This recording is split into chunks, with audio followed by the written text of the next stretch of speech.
Here's what nobody tells you about pirates. The most famous ones were usually the worst at piracy. The golden age of piracy produced thousands of sea criminals, and the two names that survived, the two names every child knows, belong to a man who sailed as a pirate for barely 2 years and left no documented record of killing anyone before his final battle. And a man who was basically a government contractor who failed his one big job.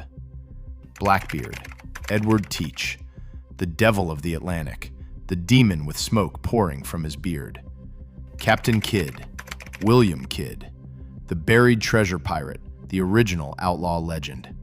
Both men are icons. Both men's legends are, to varying degrees, fabricated nonsense. But which legend strayed further from reality? This is Blackbeard versus Captain Kidd. 7 rounds, no quarter. Round 1, the resume. Start with the basics, because the basics alone are embarrassing. Blackbeard's entire pirating career lasted from 1716 to 1718. 2 years. Some historians say as little as 15 months of independent command. In that window, he captured around 24 ships, mostly small merchant vessels, not Spanish galleons dripping with gold. His flagship, the Queen Anne's Revenge, was a converted French slave ship he armed with up to 40 cannons and crewed with up to 300 men. It was genuinely formidable. He also blockaded the port of Charleston, South Carolina, for about a week in May 1718, seizing ships and hostages. And what was his ransom demand? Gold? Diamonds? No, he demanded a chest of medicine. His crew was ravaged by disease, almost certainly including syphilis. The most feared pirate in the Atlantic held an entire colonial city hostage for a pharmacy run. Captain Kidd wasn't even a pirate by profession. He was a Scottish-born privateer, a licensed pirate, hired by the English crown in 1695 to hunt actual pirates and capture French vessels. His backers included the governor of New York, Lord Bellomont, and several Whig lords. He sailed in a purpose-built warship, the Adventure Galley, 34 guns. The mission was a disaster from the start. His crew turned mutinous, disease tore through them and killed roughly a third, and the ship leaked so badly it had to be constantly pumped. Kidd's biggest prize was the Quito Merchant, an Armenian-owned ship sailing under a French pass. He claimed it was a legitimate capture. England disagreed. Blackbeard wanted your wallet. Kidd wanted to speak to your manager. 2 years of opportunistic raiding versus one catastrophic government contract. Not exactly the epic maritime showdown the movies promised. Round 2, the body count. This is where Blackbeard's legend falls apart fastest. Despite being history's most famous pirate, the template for every skull and crossbones Halloween costume, every Hollywood sea villain, there is no recorded instance of Blackbeard killing anyone before his final battle. In dozens of eyewitness accounts from captured sailors and merchants, nobody reports Teach killing a captive or a prisoner. His strategy was terror, not murder.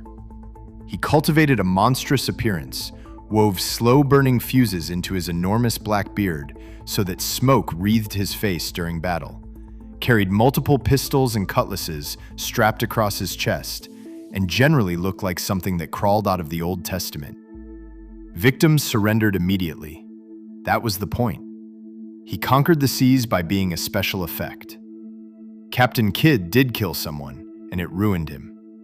In October 1697, his gunner, William Moore, urged him to attack a nearby Dutch merchant ship. Kidd refused. The Dutch weren't a legal target. An argument broke out. Kidd grabbed an iron-bound wooden bucket and smashed it into Moore's head, fracturing his skull. Moore died the next day. It wasn't exactly a swashbuckling duel. It was workplace violence with a cleaning supply. That single killing became the centerpiece of Kidd's murder trial 4 years later. The most feared pirate in history, no documented kills before the end. The gentleman privateer, 1 kill with a bucket on his own crewman. Round 3, the treasure.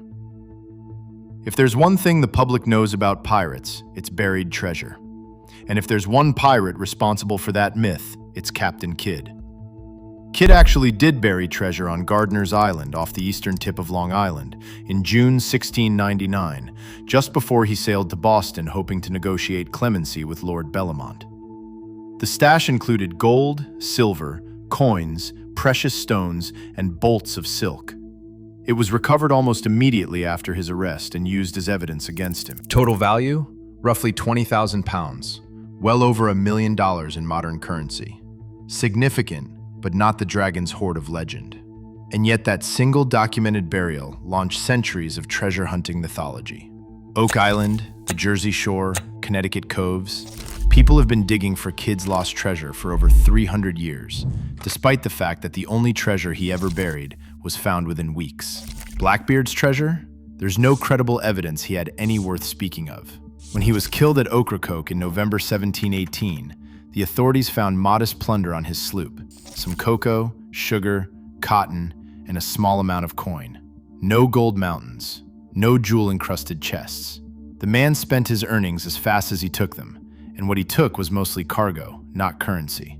When asked where his treasure was, Blackbeard supposedly said, "Only the devil and I know the whereabouts, and the one of us who lives the longest will take all." Translation: I spent it all on rum, but this sounds cooler. The buried treasure legend that generations have attached to Blackbeard almost certainly belongs to Kidd, and even Kidd's version is a fraction of what people imagine. Round 4, the political game. Here's where the stories diverge in a genuinely unfair way. Blackbeard understood politics. After the Charleston blockade, he sailed to Bath, North Carolina, and accepted the 1718 King's pardon from Governor Charles Eden. He reportedly settled on Plum Point, married a local woman named Mary Ormond, and tried to go legitimate. When he inevitably returned to Piracy, it was Governor Alexander Spotswood of Virginia who sent Lieutenant Robert Maynard after him, arguably without legal authority in North Carolina waters. Blackbeard played the system and nearly got away with it. He was an honest criminal. Kidd was the system, and it devoured him. His privateer commission was backed by some of the most powerful Whig politicians in England.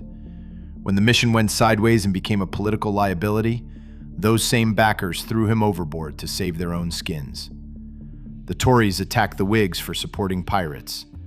Lord Bellomont lured Kidd to Boston with promises of clemency, then had him arrested and shipped to London in chains.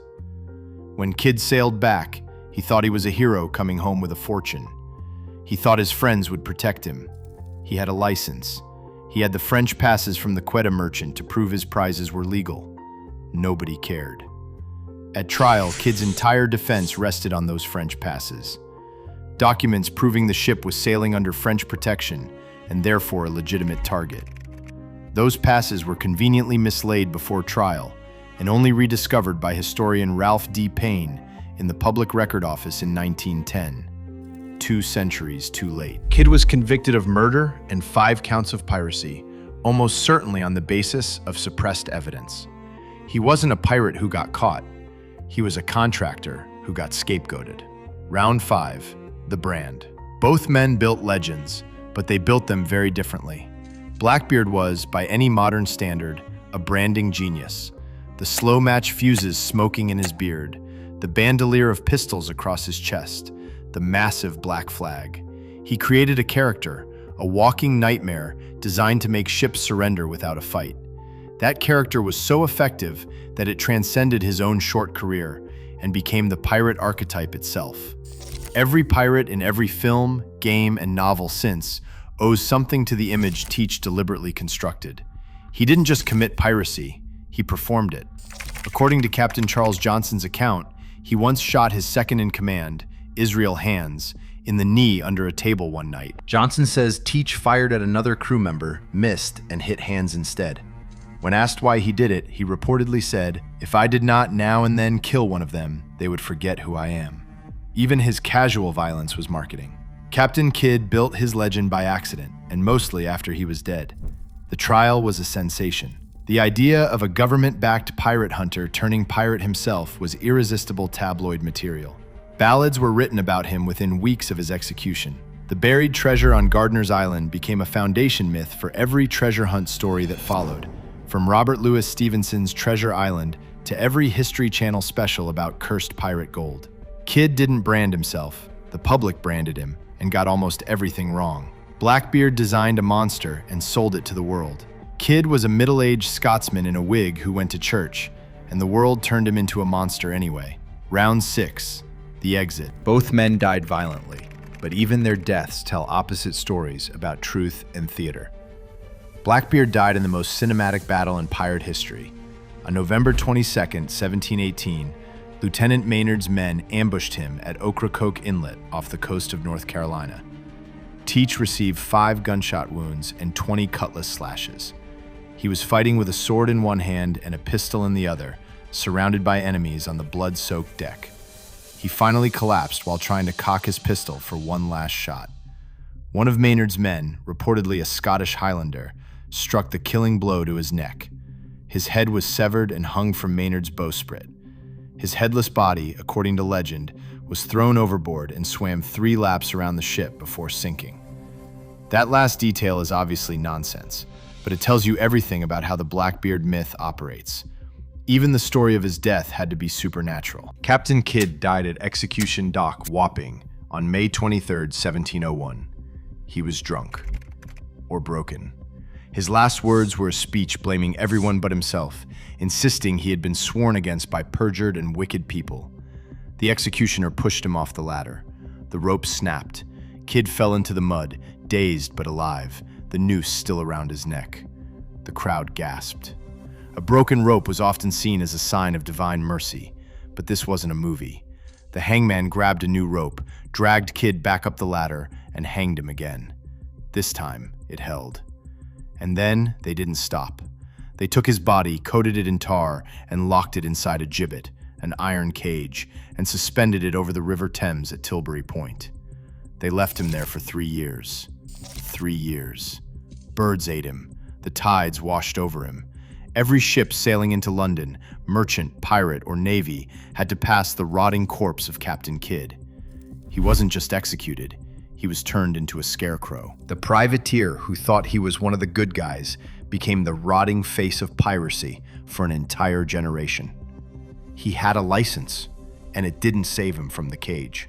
One man's death became a superhero origin story. The others became a bureaucratic warning nailed above the Thames. Round 7, the verdict. So which legend is the bigger lie? Blackbeard's myth inflated a 2-year career with no documented kills into the most terrifying pirate who ever lived. That's an extraordinary ratio of legend to fact. But here's the twist. Blackbeard built that inflation deliberately. The smoking beard, the arsenal, the theatrical terror. He was engineering his own myth in real time. The lie is huge, but the liar knew exactly what he was doing. In a way, the legend is the achievement. Teach's genius wasn't in what he stole, it was in what he made people believe he could do. Captain Kidd's myth is different and arguably worse. It turned a failed government contractor into the archetypal pirate treasure hoarder, the original outlaw of the seas. Everything the public believes about Kidd, the vast hidden treasure, the glamorous pirate career, the dashing rogue, is essentially fiction. He was a middle-aged Scottish sailor with a leaky ship, a mutinous crew, and a bucket murder on his conscience, who was framed by his own employers and hanged twice because the rope couldn't even get it right the first time. His legend isn't a deliberate performance. It's a 3-century-old misunderstanding.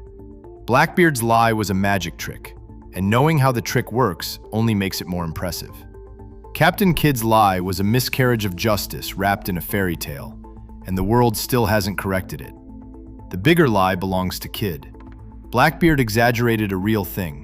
Kidd's legend invented a thing that never existed in the first place. And somewhere in the Atlantic, the bucket that started it all is still on the ocean floor. The least glamorous murder weapon in the history of piracy. That's it for today. Subscribe so you won't miss the next legendary fight.